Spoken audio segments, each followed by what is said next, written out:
bahwa Aisyah menceritakan kepada Ubaidillah.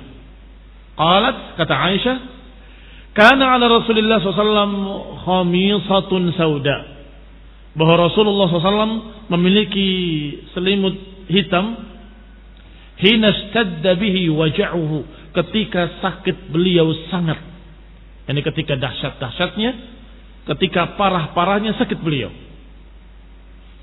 Qalat, kata Aisyah, fahuwa yada'uha marratan ala wajhih, maka selimut hitam ini Rasulullah SAW pegang ketika sedang merasakan sakit sakaratul maut. Sesekali beliau tutupkan ke wajahnya, sesekali beliau buka, marratan yakshifaha anhu, sesekali menutupnya, sesekali membukanya, sesekali menutupnya karena sedang merasakan sakitnya. Sambil berkata ketika itu, qatalallah qauman ittakhadhu qubur anbiya'ihim masajid. Semoga Allah memerangi satu kaum yang menjadikan kuburan-kuburan nabi-nabi mereka sebagai masjid. Yuhadzir min dzalika ala ummatihi. Beliau memperingatkan yang demikian atas umatnya. Jangan sampai menjadi kaum seperti kaum yang terdahulu yang menjadikan kuburan-kuburan nabi-nabinya sebagai tempat ibadah. Ini disebutkan dalam riwayat-riwayat yang sahih dengan lafaz-lafaz yang sangat banyak, yang hampir sama semuanya, ada yang ringkas, ada yang luas, bahwa Rasulullah SAW dalam riwayat yang lebih panjang menyatakan dengan kalimat la'anallahu al-yahud wan nasara ittakhadhu qubur anbiya'ihim masajid. Semoga Allah melaknat Yahudi dan Nasrani karena mereka menjadikan kuburan nabi-nabinya sebagai masjid, sebagai tempat ibadah. Yuhadzir min dzalika ala ummati. Atau dalam lafaz tadi yuhadziru ma sana'u. Yuhadzir ma sana'u artinya memperingatkan umat Islam dari perbuatan Yahudi dan Nasrani. Kaum muslimin yang saya hormati, tentunya ini menunjukkan betapa pentingnya perkara ini. Karena Rasulullah sallallahu alaihi wasallam sedang sakaratul maut, sedang sakit-sakitnya, puncak sakitnya, yang sebentar lagi akan wafat. Biasanya seorang yang dalam keadaan merasakan dia sakarat, merasakan sakit akan wafat, biasanya akan mengucapkan perkara yang paling penting, karena kesempatan tinggal sedikit. Ternyata yang dipikirkan oleh Rasulullah SAW adalah khawatir kalau kuburannya dijadikan tempat ibadah. Khawatir kuburannya dijadikan tempat ibadah. Maka dikatakan oleh beliau, qatalallah qauman.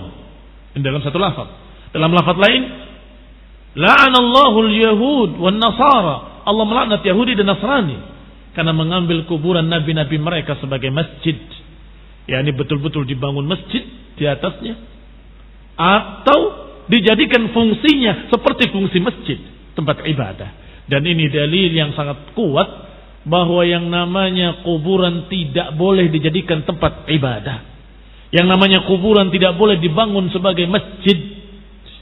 Ini kebiasaan-kebiasaan di Indonesia.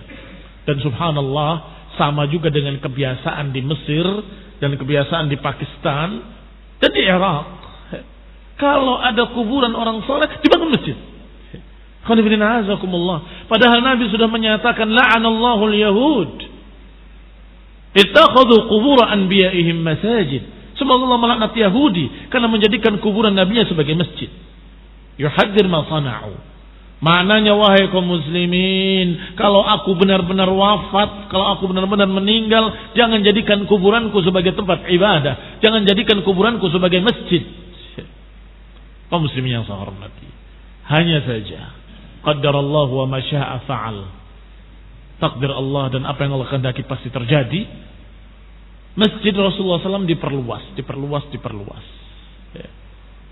Diperluas kalau ke kanan, kuburan Nabi nggak akan masuk ke masjid.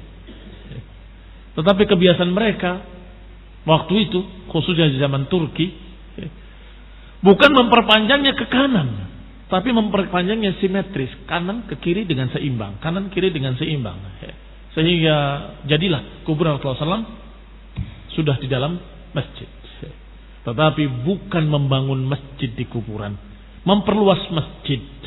Maka terpaksa masuk akhirnya kuburan tersebut dalam masjid.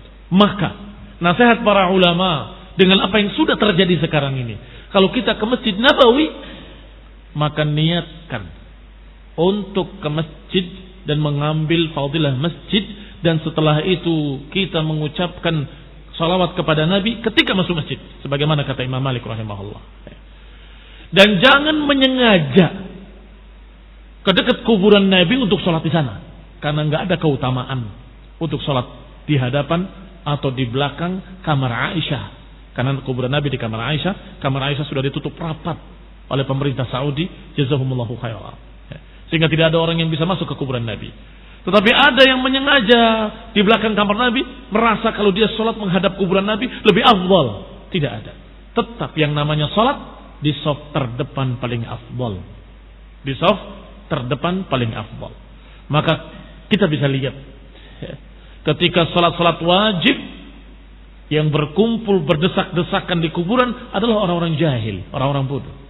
Tetapi di shaf pertama kamu lihat para ulama dan para tullabul ilm, para pelajar-pelajar yang mengerti din, mengerti agama di depan semua. Karena mereka berilmu, mereka mengerti keutamaan salat. Nabi menyatakan shafal awal. Kalau saja kalian tahu keutamaan shafal awal, niscaya kalian akan berebut